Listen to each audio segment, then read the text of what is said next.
The sun burned red in the alien sky, and the crowd shouted louder. They stood in a circle, all eyes on the raised stone platform in the middle of the square. On that platform, chained at the wrists, was a young alien girl. Her silver hair was dirty, her knees were shaking, but her eyes still held fire. She looked too soft, too fragile to be called a traitor, but that's what they called her. Death, death, death. The people chanted like animals. Guards in black armor stood all around the platform, holding long blades and energy whips. One of them raised a hand, and the crowd fell silent. Then came the voice of the High Judge, his voice loud from the speaker system. Today, we execute the traitor who betrayed our army, who broke our trust, who spared the lives of enemies. The crowd roared again, not for truth, but for blood. From a tall building across the square, a man watched silently.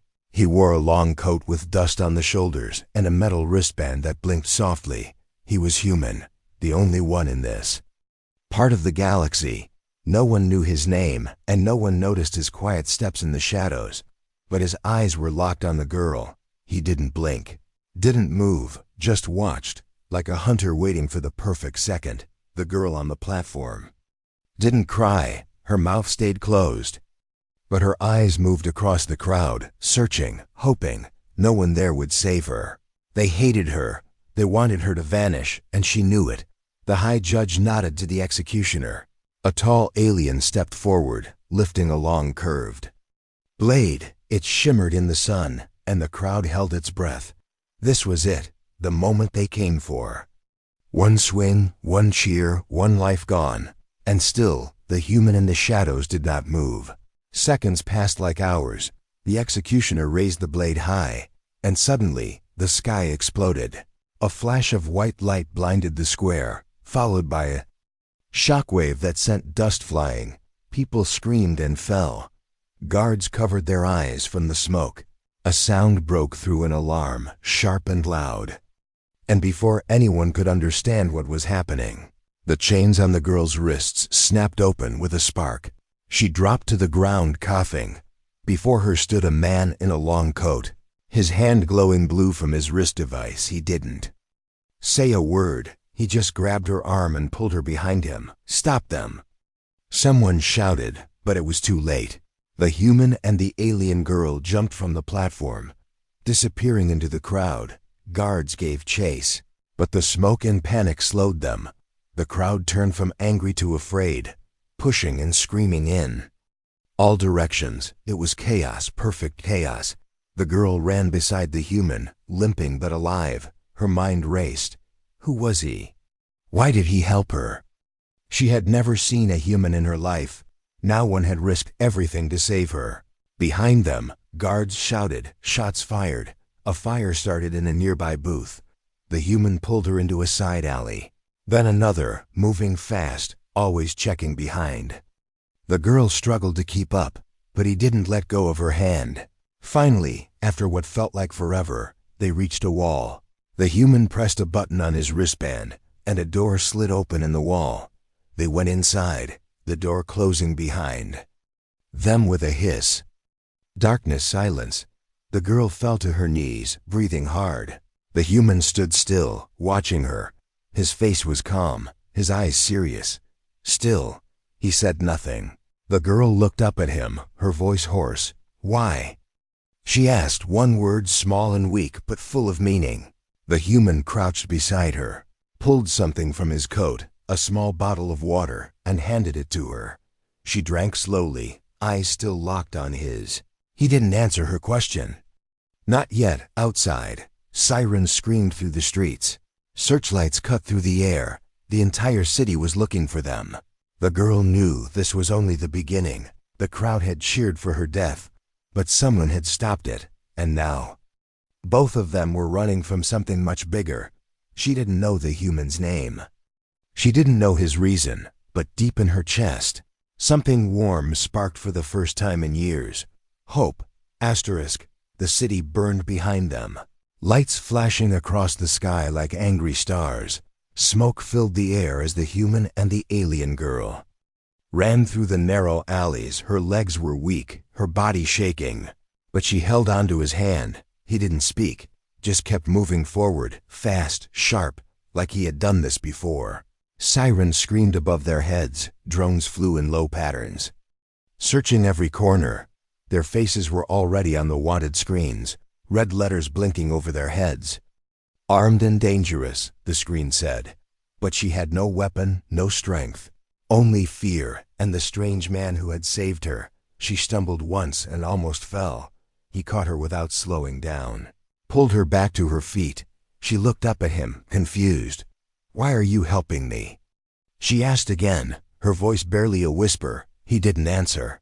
Just gave a short nod and turned another corner. A loud blast behind them made the ground shake. One of the patrols had fired into the alley they just left. Shouts followed loud. Sharp, cruel. The human pushed open a metal door and pulled her inside. They slid down a ladder into the cold dark below. The tunnel smelled like rust and old smoke. She coughed, the sound echoing through the quiet space. He moved ahead, lighting a small path with his wristband. They walked for a long time without words. Only the sounds of their footsteps and her heavy breathing filled the air. When they finally stopped, it was in an old chamber deep under the city. Broken machines sat in the corners, forgotten and dead. The human checked the scanner on his wrist, then turned to face her. "You're not safe," he said simply. She stared at him, still breathing hard. "I know that," she said, almost laughing. "Everyone wants me dead." He looked at her for a long time, like he was trying to read her mind. "I've seen the files," he said. "You refused a direct order to kill unarmed people."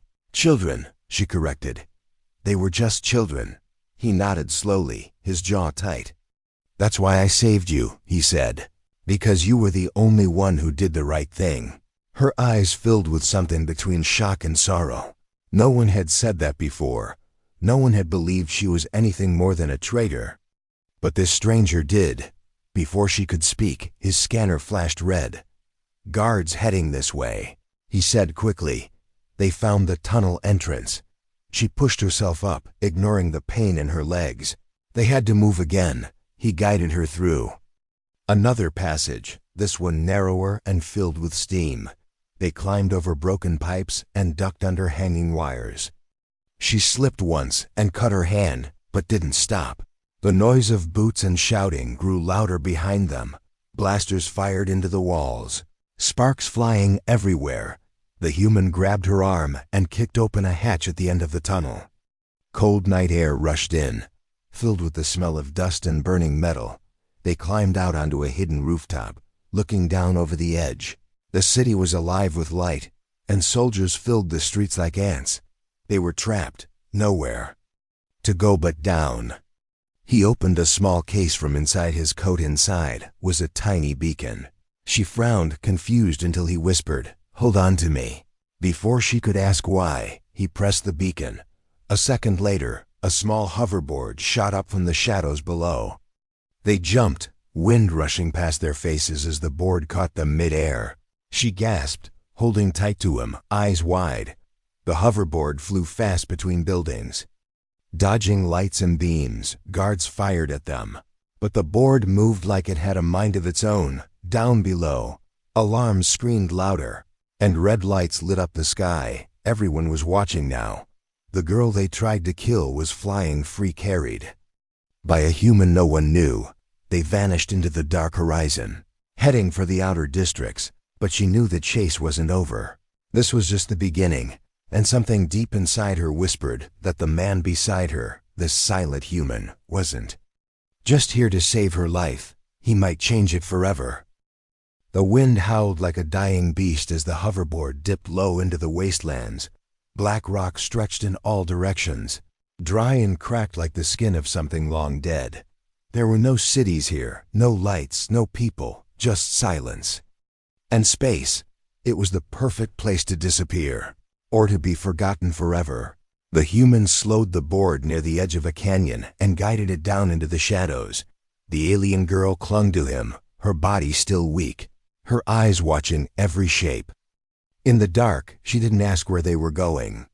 She knew better now. He would speak only when he wanted to. and somehow, that silence made her feel safer.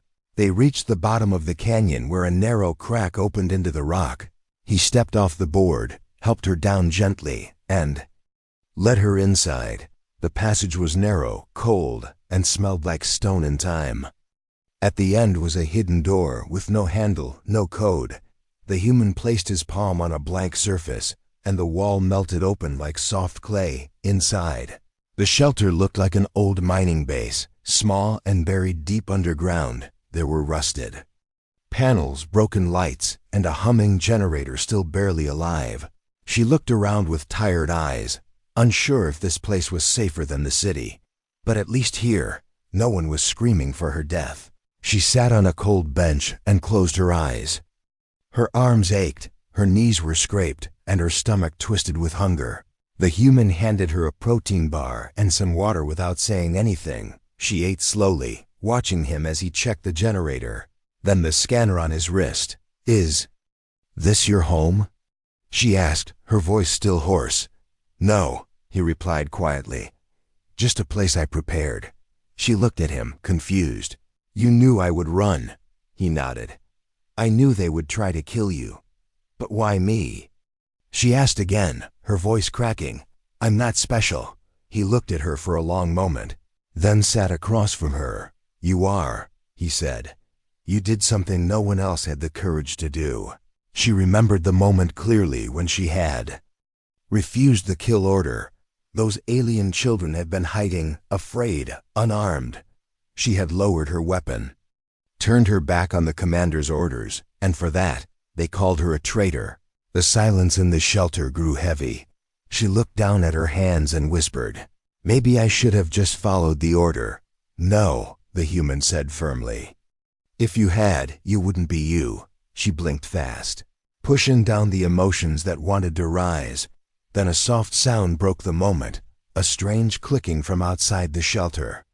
The human stood instantly, weapon ready. He motioned for her to stay low, and moved toward the entrance. She waited in silence, every second stretching like a thread about to snap. Then the sound came again, louder, closer clicking, sniffing. Heavy breath. Something was out there, something alive. The human didn't step outside. He just watched the scanner screen. His expression changed, and not in a good way. He closed the door fast, locking it with a hiss. "It's not a soldier," he said softly. "It's worse." She stood up slowly, her heart pounding. "What do you mean?" He turned toward her, voice low and careful. "Something's tracking you." She backed away, shaking her head. "That's not possible. I've been careful." "Not careful enough," he said. "Whatever it is, it's not hunting us by signal." "Then how?" she whispered. The human stared at her for a second too long. Then he stepped closer, eyes serious. "It's following your scent." Her breath caught in her chest. That made no sense, unless... She remembered old stories, whispers from her people, about creatures used in the old wars. Trackers bred in the dark, part machine, part animal. They could smell betrayal. They could taste fear. She looked at him, fear flashing across her face. "You mean they sent a death hound?" He didn't answer. He didn't have to. Suddenly the metal door trembled, as if something had slammed against it. The shelter shook, dust falling from the ceiling. The human raised his blaster ready, but even he knew if that thing got through, they wouldn't survive. The girl stepped beside him, her hand on his arm, for the first time since they met. She wasn't afraid to look into his eyes. "If we die," she whispered, "thank you for letting me live first." He looked at her, something unreadable in his gaze. And for just one heartbeat, the silence between them felt stronger than the fear. Outside, the metal door groaned again, but this time it wasn't from impact. It bent inward slowly, like something on the other side was testing it, not breaking it. The human stood perfectly still, his weapon raised, but his finger wasn't on the trigger yet. The girl didn't speak, didn't breathe too loudly. Her mind was locked on the stories her people feared.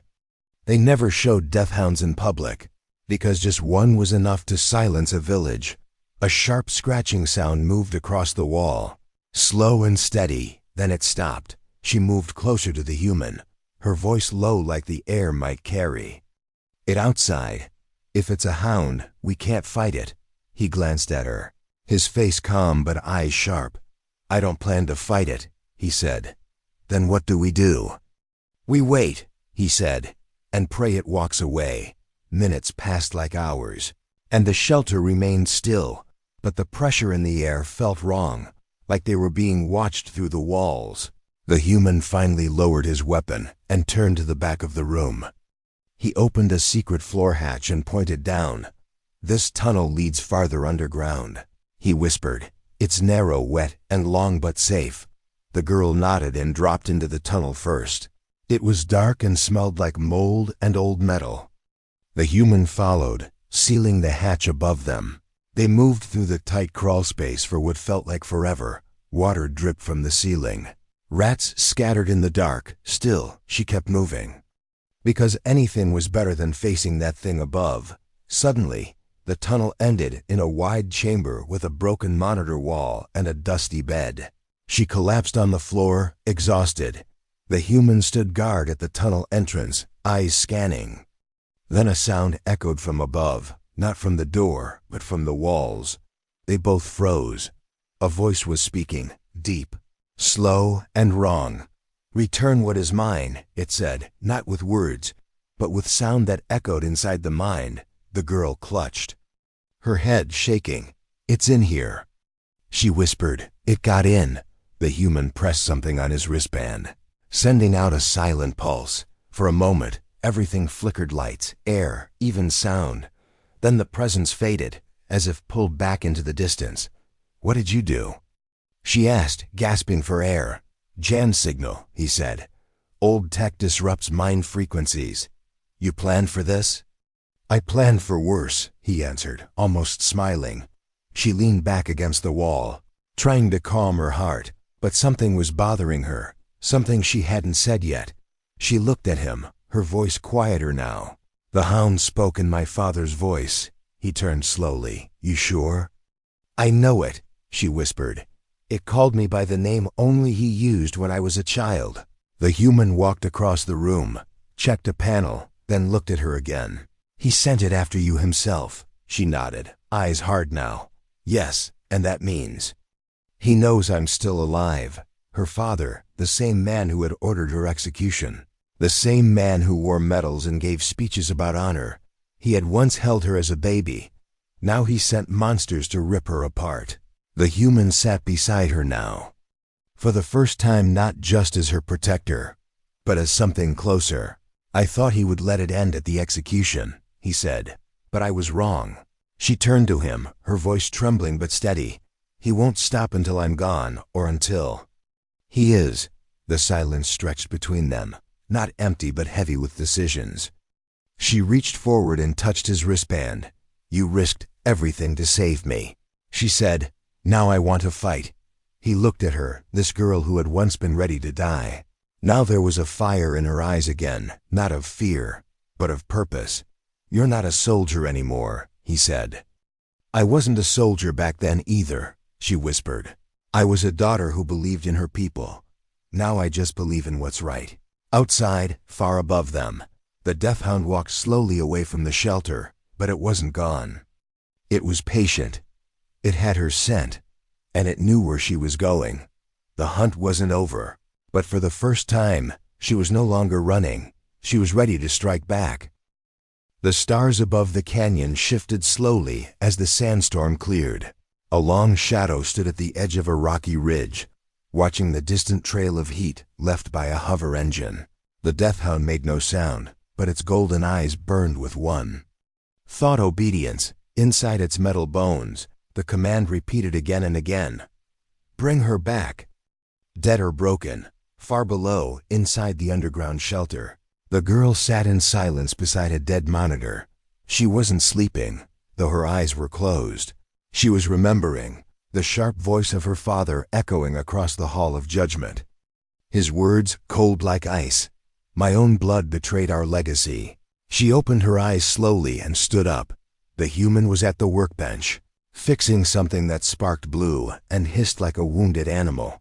He glanced up as she approached. "Want to know everything now," she said. "No more secrets." He didn't argue, didn't lie. He just turned the screen toward her and played the video. It showed her, kneeling beside 3 alien children. Wounded and terrified, then came the soldiers shouting, ordering her to kill them. The video paused before the worst part, before her gun dropped to the ground. "The whole army saw this?" She asked quietly. "No," the human replied. "Only your father and his inner circle." "Then how did you get it?" "I was hired to destroy it," he said. "But I didn't." Her eyes locked onto his, confused. "You were hired to erase me." He nodded. "I was supposed to erase your name, your face, your story." "And why didn't you?" He stared at the screen, voice calm. "Because I saw you kneel. Because I saw someone who deserved saving." She turned away, her heart racing again. But not from fear this time. For so long she thought she had been alone. But this man, this stranger, from another world, had chosen her, not for power, not for profit, but because he believed in something deeper. "Then we do it together," she said. "I'll face my father." "You'll die," he said, not cruelly but with truth. She stepped closer, her voice firm. "Maybe, but I'll die standing." The human took a breath and pulled a dusty metal case from under the table. He opened it slowly, revealing a folded piece of armor with strange markings. She stared at it, confused. "That's not mine." "It was your mother's," he said. Her knees almost gave. "Out? You knew her?" "I met her once," he said. "Before the war swallowed everything. She wasn't a soldier. Not like your father. She believed in peace, and in protecting those who couldn't fight." Tears welled up in the girl's eyes as she ran her hand across the armor. For the first time in years, she remembered her mother's voice. It wasn't loud, wasn't strong, but it was kind. That kindness was what her father had tried to erase. But it lived in her still. She suited up in silence, each piece of the old armor wrapping around her body like a promise. The human handed her a blaster, light and sleek. "Don't aim to kill unless you must," he said. She nodded. "I'm not here for revenge. I'm here for the truth." As they stepped out into the cold night, the death hound turned its head toward the movement. It had been waiting, and now it began to follow again, back in the capital. Her father stood in his war chamber, staring at an old picture of his daughter as a child. His officers didn't speak, didn't move. He clenched the photo, then dropped it into the flames beside him. "She wants to return," he muttered. "Let her. I'll bury her legacy with my own hands." He didn't know she was wearing the armor of the woman he once claimed to love. He didn't know she had the human by her side, who had broken every rule just to reach her. And he didn't know that this time, his daughter wasn't coming back to kneel. She was coming back to rise. The rebel camp lay hidden beneath a collapsed starport, broken beams and shattered glass covering the roof like scars. No one who lived there spoke loudly. Whispers ruled the air. Whispers of fear, of plans, of lost hope. But when the human arrived with the girl in silver armor, silence fell. Every eye turned toward her, and the whispers stopped. She looked like a memory, like someone from a different time. The old rebels saw the shape of her mother in her stance, in the calm way she moved. But none dared to approach. Not yet. The human spoke for her, asking for shelter, asking for tech. The commander, a woman with one arm and a bitter smile, agreed slowly. "She's fire," she said. "And fire burns everything around it." The girl slept that night in a cold room. On a bed made of wires and padding, she dreamed of nothing, just dark silence, and a heartbeat that wasn't hers. When she woke, the camp was buzzing. Everyone knew the Empire's troops were searching the wastelands. The Death Hound had been seen in the North Caves, dragging something bloody behind it. The girl dressed quickly. Pulling on her mother's armor again, like it was skin, she walked outside into the cold morning air and found the human sitting on a broken wing, watching the horizon. He didn't turn when she approached. "You should rest more," he said. "There's no time." She replied. He nodded. "You're ready." She sat beside him, silent for a long moment. "Do you think we can change anything?" She asked. "Maybe not," he said. "But we can leave a mark." She looked at him closely. His face weathered, tired, yet strong. For the first time she noticed the lines near his eyes, the scar beneath his jaw. He had been through battles too, but something in him was still alive, still human. "Why didn't you ever leave this galaxy?" She asked. "I saw too much pain," he said, "and not enough people trying to stop it." Her voice softened. "You could have saved yourself." He turned to her. "I didn't want to be saved." Later that day, the rebels held a small gathering. They wanted to hear her speak, but she didn't know what to say. She stood on a metal platform with wind in her hair and fire in her chest. When she opened her mouth, her voice didn't shake. "My name is Lyra," she said. "That was the name my mother gave me. I was called traitor, coward, and weak, but I'm none of those things. I didn't kill the children because they were unarmed. I didn't follow orders because they were wrong, and I won't run anymore." The crowd didn't cheer, they just stood in silence. But it was the kind of silence that mattered, the kind that meant belief was returning. The human watched from the back, arms crossed. He didn't smile, but something in his eyes softened. That night, she walked through the camp alone, stopping. Near the supply tents, a young rebel girl approached, no older than 10, with bright blue eyes and a scar down her cheek. She held something in her hand, a small ribbon. "Torn and faded. My mother wore this," the girl said. "She died protecting people like you." Lyra knelt down and took the ribbon gently. "Then I'll wear it now," she said. The girl hugged her suddenly, and Lyra froze, but then slowly wrapped her arms around her. The moment felt small but real, back inside the main tent. The human cleaned his weapon in silence, but when Lyra entered, he looked up and froze. She was wearing the ribbon in her hair, and for the first time, she looked like more than a fighter. She looked like a leader. She sat beside him without a word, and he passed her the spare blaster. Their fingers touched briefly. No words were spoken, but the silence was full. Then, a sharp beep broke the moment. The scanner lit up, red and fast. "Unidentified object approaching," he said. Lyra stood fast, eyes wide. The Death Hound was back, but it wasn't alone this time. A ship followed close behind, one with the royal emblem carved into its side. Her father had arrived. Lyra looked at the sky, then at the human beside her. She didn't feel fear. She felt something else, clarity. Her fight had never been just survival. It was something deeper now. And when the time came, she knew who she would stand beside. The wind carried dust across the camp as the rebels prepared for war. No one shouted, no one panicked. They just moved with quiet urgency. Everyone knew the storm had come, and it wore a crown. High above, her father's ship hovered like a shadow. Made of steel, its engines roared like thunder, shaking the ground beneath their feet, and beside it, dropping lower, was the Death Hound, its metal claws glowing red, its eyes locked on one target. Lyra stood at the center of the rebel camp, her armor shining in the rising sun. The ribbon in her hair fluttered with the wind. She didn't blink when the Death Hound landed. She didn't flinch when the royal guards marched forward, forming a path, and at the end of that path, her father stepped down from the ship. He wore a long black coat, polished boots, and eyes that had forgotten how to feel.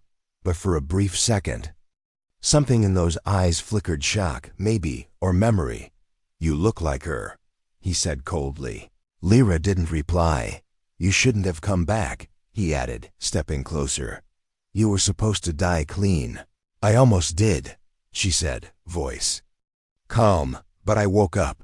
The human appeared at her side, silent as ever, holding his blaster low. Her father's eyes narrowed. "A human," he said with disgust. "You trust him over your own blood?" Lyra didn't move. "I don't trust blood anymore," she said. "I trust actions." Her father raised a hand, and the Death Hound took one step forward. Its body twitched, sniffing the air, recognizing the scent of its prey, but then it paused. Lyra stepped ahead and faced the creature. She didn't lift her weapon, didn't even raise her hand. "Do you remember me?" she whispered. The death hound growled low, but something in its body trembled. Her father shouted, "Kill her!" The creature lunged fast and brutal, but before it reached her, a shot rang out, sharp and clear. The human had fired, not at the beast, but at the control node on its neck. Sparks flew, and the hound crashed to the ground, twitching and howling. Lyra ran forward and slid beside it, placing a device from her belt onto the smoking metal. The hound froze, then went silent. Its eyes dimmed, but it was still alive, just no longer owned. Her father roared and drew his weapon, but Lyra was already on her feet. "No more games," she said, walking toward him. "No more orders, no more lies." They faced each other under the open sky. Father and daughter, soldier and rebel, the crowd around them waited. No one dared move. Her father raised his weapon, but his hand shook, just slightly. "You ruined everything," he said. "No," she replied. "I'm saving what you threw away." The silence broke with a soft click, his weapon falling to the ground. He looked at her, face unreadable. Then he turned and walked back to his ship, saying nothing. The guards followed, confused, broken. The royal ship rose into the sky and vanished like a bad dream. Lyra stood there for a long time, not speaking, not moving. Then she turned toward the crowd. They didn't cheer, but they stepped forward one by one, bowing their heads in respect. Later that night, she sat alone near the fire. The human joined her, his face calm. "You didn't kill him," he said. "No," she replied. "I didn't need to." They sat in silence, the firelight dancing in their eyes. Then he reached into his coat and pulled out a folded cloth. She unwrapped it slowly, a small badge, old and worn. It belonged to her mother. Tears touched her cheeks, but she didn't look away. She placed the badge beside her heart, right over the armor, then leaned gently against him. "I think I know what I want now," she whispered. "And what's that?" he asked. She smiled, just a little. "To build something better." He wrapped his arm around her shoulder. "Then let's start." Above them, the stars burned bright again, and for the first time in a long time, the galaxy felt just a little bit more human.